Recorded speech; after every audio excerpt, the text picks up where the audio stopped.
चलो देखो तो ध्यान से, यहाँ पे अगला क्वेश्चन जो है,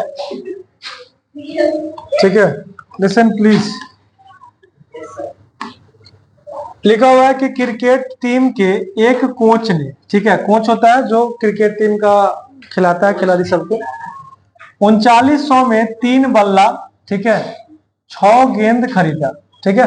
बाद में उसने एक और बल्ला तथा उसी प्रकार की 3 गेंद 1300 में खरीदी।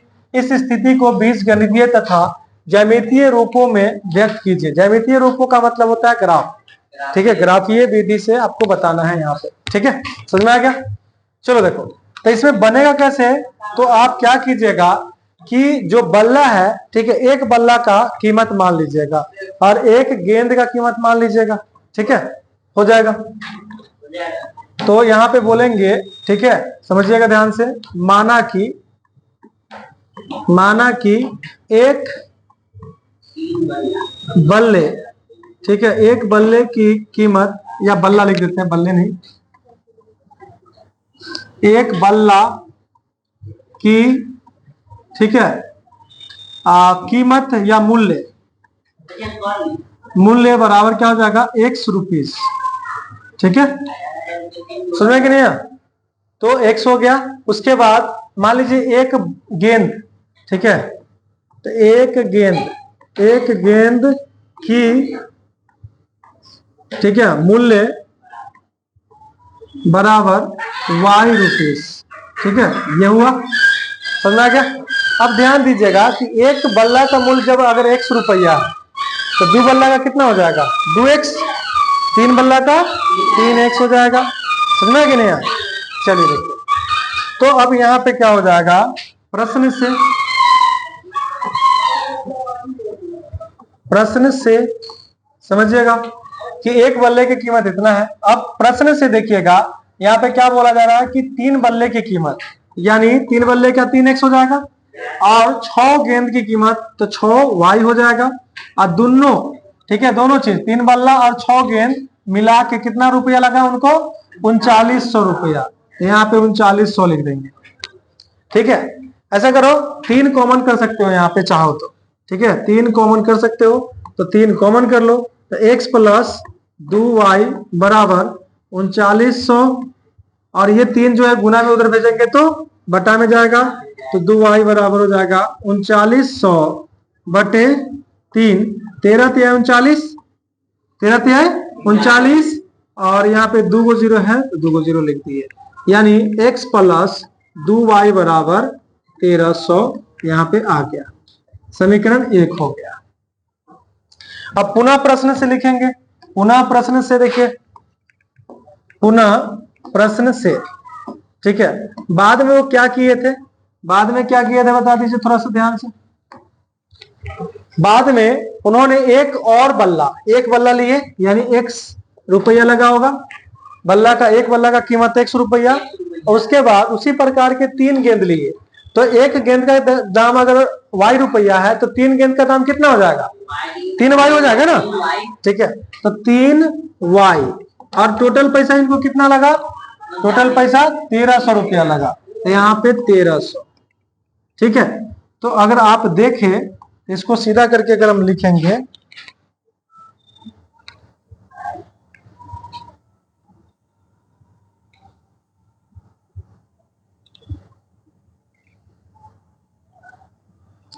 चलिए देखिए, तो उसको हम x प्लस क्या लिख दिए, 3y बराबर 1300 लिख दिए, ठीक है, ये समीकरण 2 हो गया। अब संयोग अगर देखिएगा तो यहाँ पे दोनों समीकरण एक्चुअली सेम नहीं है ना, यहाँ पे तो 3 कॉमन लिए तो 3 गुना 6, ठीक है, ऐसे, चलो देखो सेम नहीं है। चलो देखो, तो यहाँ पे क्या करेंगे, अब समीकरण 1 लेके चलते हैं और 1 का मान सारणी निकाल लेंगे, 2 लेके चलेंगे, 2 का मान सारणी निकाल लेंगे, ठीक है। तो बात कर ले यहाँ पे समीकरण 1 से, चलो देखो 1 इंप्लाइज कर लेते हैं, 1 इंप्लाइज मतलब यहाँ पे कौन आ जाएगा, ये वाला आ जाएगा, देख लीजिए, हाँ, यहाँ पे ये आ जाएगा x प्लस 2y बराबर 1300, यहाँ पे लिख देते हैं x प्लस 2y बराबर 1300। ठीक है,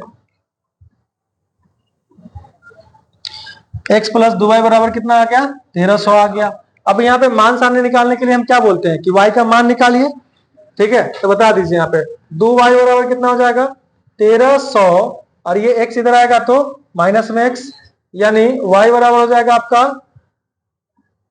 1300 माइनस x बटे 2।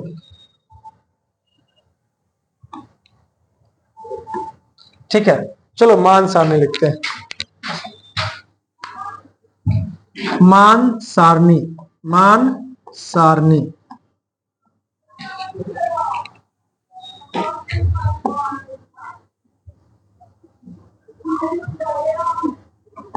x y। ठीक है, चलो देखो x का मान खुद से लो, 0, x का मान 0 ले लेते हैं। ठीक है, तो x का मान जब 0 लीजिएगा, ठीक है, तो ये 0 खत्म हो जाएगा, तो 1300 बटे 2 कितना हो जाएगा?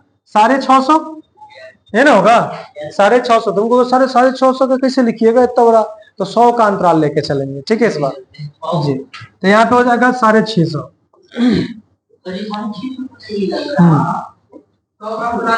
ठीक है, P1 हो गया। अब मान लीजिए यहाँ पे कितना ले लेते हैं? कितना ले ले?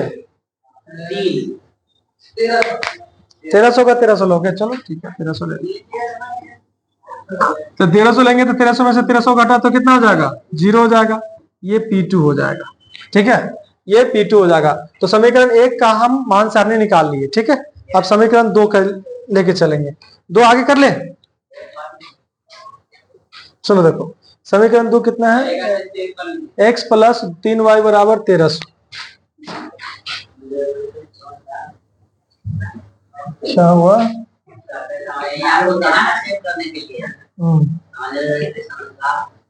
ओह,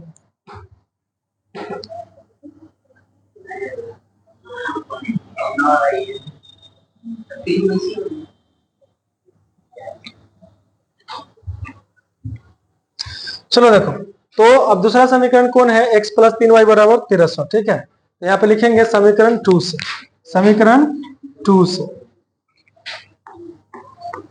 समीकरण 2 से। ठीक है, यानी 2 इंप्लाइज करेंगे, तो 2 इंप्लाइज करेंगे तो कितना आएगा? x प्लस 3y बराबर 1300 आएगा। ठीक है, देखो तो यहाँ पे एक बार मिला लो दूसरा समीकरण, x प्लस 3y बराबर 1300। ठीक है, सही। अब यहाँ पे क्या करेंगे? फिर से y का मान निकालेंगे क्योंकि मान सारणी निकालना है। फिर से क्या करेंगे? y का मान निकालेंगे क्योंकि मान सारणी निकालना है। तो यहाँ पे हो जाएगा 3y बराबर 1300, और ये प्लस में उधर गया तो माइनस है, तो यहाँ पे हो जाएगा y बराबर 1300 माइनस x बटे 3। ठीक है, 1300 माइनस x बटे 3 हो जाएगा। ठीक है, अब चलो मान सारणी लिखेंगे। क्या लिखेंगे? मान सारणी लिखेंगे। ठीक है, ध्यान दीजिएगा, मान सारणी यहाँ पे हो जाएगा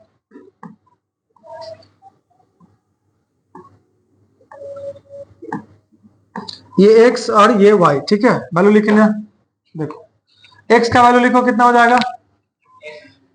0 लोगे तो कटेगा पूरा पूरा। 1300 तो लेंगे ही, मतलब पहले ये तो बताओ ना,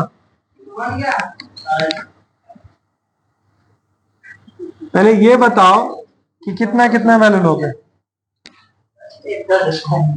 देखो x का मान कितना ले लोगे? तो मान लीजिए कि अगर हम यहाँ पे 400 ले लेते हैं। ठीक है, x का मान कितना ले लेते हैं? 400। तो 1300 में से 400 कटेगा तो कितना आएगा? 900 आएगा ना। 900 में 3 से भाग कर दो, 900 में 3 से भाग कर दो, 3 से भाग करना है। 300 यानी 300 आएगा। 3 देखो 3 तिहाई 9, 900 यानी 300। देखो अरे यहाँ पे 900 आया है और उसमें 3 से भाग करो, 3 तिहाई 9 यानी 300 आएगा। ठीक है, तो यहाँ पे हम 300 लिख दिए, कोई दिक्कत? अब क्या करोगे? 1300 लोगे? चलो ठीक है, 1300 ले लो तुम लोग का मन की। ठीक है, ये कितना हो जाएगा? 0 हो जाएगा। ये हो जाएगा P1 डैश और ये हो जाएगा P2 डैश। चलो बरका खींच लेते हैं ना। इस बार ये यूज कर लेते हैं।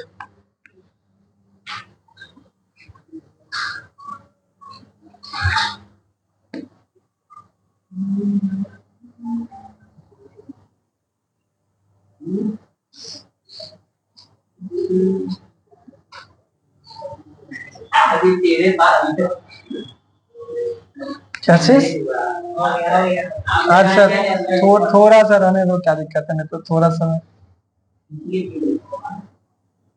हाँ, हो गया।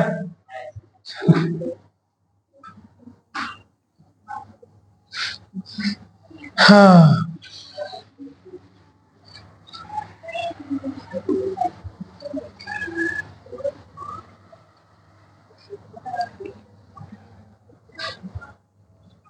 ध्यान दीजिएगा, ये जो है 100 का अंतराल लेंगे, x x डैश, और ये हो जाएगा y y डैश। ठीक है, चलो यहाँ पे 100 का अंतराल लेना है, ये हो जाए 0 0, तो यहाँ पे 100। ठीक है, देखो तो 1300 है x वाला में, 1300 है x वाला में, 600 तक 1300 भी है ना।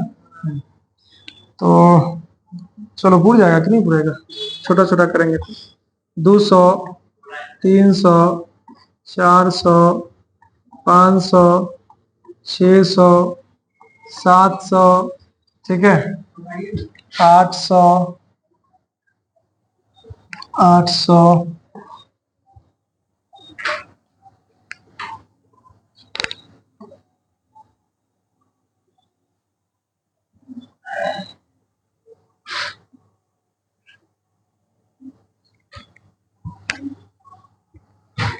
नौ सौ, 1000, 1100। ठीक है, क्या हुआ?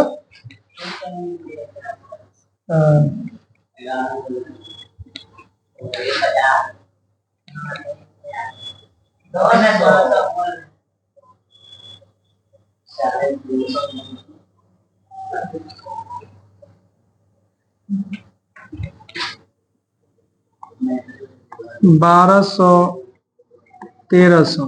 ठीक है, ये x x डैश हो गया। चलो इधर देखो, इधर भी ले लो 100 का, 100, 200, 300, ठीक है, नहीं दिख रहा होगा, 400, 500, इधर नहीं है ना।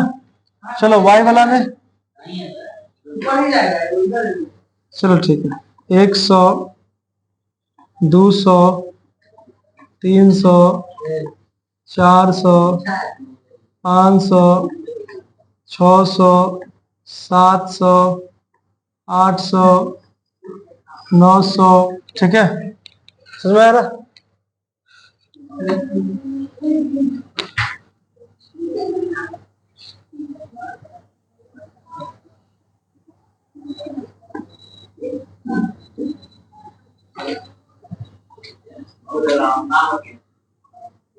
दस सौ, 1100, 1200, 1300। ठीक है, भाई में नहीं है, चलो देख लेंगे, कोई बात नहीं। पहला वाला देख लो, पहला वाला। अच्छा, ये प्लस में था तो ये माइनस में ना। ठीक है, माइनस में नहीं है, ऐसे देखने के लिए अच्छा लगेगा। अच्छा, माइनस, हाँ,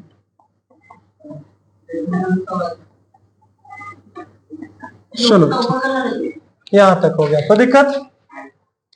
ध्यान दो, पहलुक्का में मान सर ने कितना 0 लिए हैं तो 650, 0 पे 650। देखो यहाँ पे पीछे आपको 0 पे 650 है, x का मान 0 पे, y का मान 650। ठीक है, तो यहाँ पे हो जाएगा x का मान 0, x का मान 0 पे, y का मान, x का मान 0 पे, y का मान 650, मतलब बीच में यहाँ हो जाएगा, ये P1 हो गया। ठीक है, उसके बाद दूसरा है, देखिए x का मान 1300 पे, y का मान 0। ठीक है, तो 1300 पे x का मान 0 हो जाएगा, y का मान कितना, y का, x का मान 1300 पे, y का मान कितना 0, तो ये हो जाएगा आपका T2। अब ये और ये मिला दो, ठीक है। हो गया।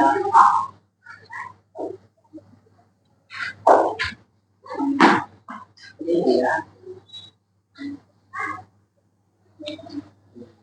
ठीक है। तो यहाँ पे ये जो हो गया ये समीकरण 1 का ग्राफ हो गया। चलो दूसरा ग्राफ का ले। x का मान कितना है? x का मान 400 पे, x का मान 400 पे, y का मान कितना? 300। x का मान कितना है? 400, y का मान कितना है? 300। तो x का मान 400 पे एक्सी टैक्सी लिए, y को लेने 300 पे जाना है, तो 300 के सामने पहुंचेंगे। ये इधर से दौड़ते आ जाएगी, ऐसे करके यहाँ पे हो गया। ठीक है, तो ये हो गया एक बिंदु P1 डैश। चलो देखो, x का मान कितना है? 1300। x का मान 1300 पे y का मान कितना? 0। तो x का मान 1300 पे y का मान 0, मतलब ये वाला बिंदु हो जाएगा। ठीक है, ये हो गया आपका P2 डैश। अब चलो ये P1 डैश और P2 डैश को मिला दो।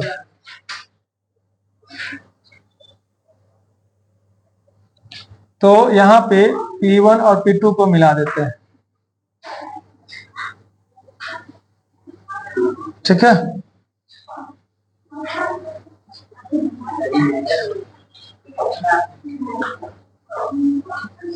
हाँ